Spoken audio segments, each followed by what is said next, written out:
Welcome to Luca is a Billionaire, where the only thing I invest in is your answers.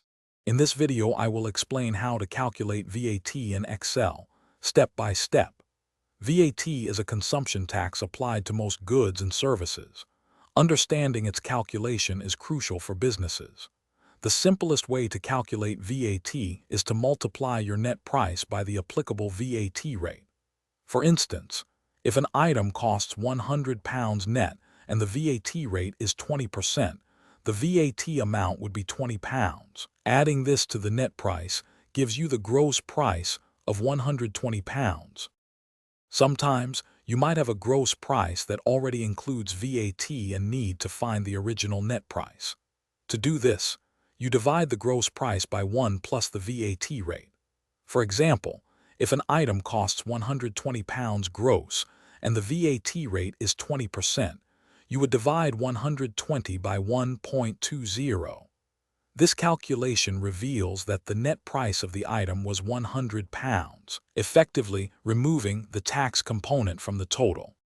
If your goal is to determine only the VAT amount, there are two main approaches. You can multiply the net price by the VAT rate directly. For example, a £100 net item with a 20% VAT rate yields £20 in VAT. Another way is to subtract the net price from the gross price. If the gross price is £120 and the net price is £100, the VAT amount is clearly £20. Both methods effectively isolate the tax portion. In Excel, calculating VAT is straightforward using formulas. For example, if your net price is in cell A2 and your VAT rate, say 20%, is in cell B2, you can calculate the VAT amount with equals A2 asterisk B2. To get the gross price, use equals A2 asterisk 1 plus B2. It's good practice to put your VAT rate in a separate cell, like F1, and use an absolute reference, such as $F$1, when copying formulas.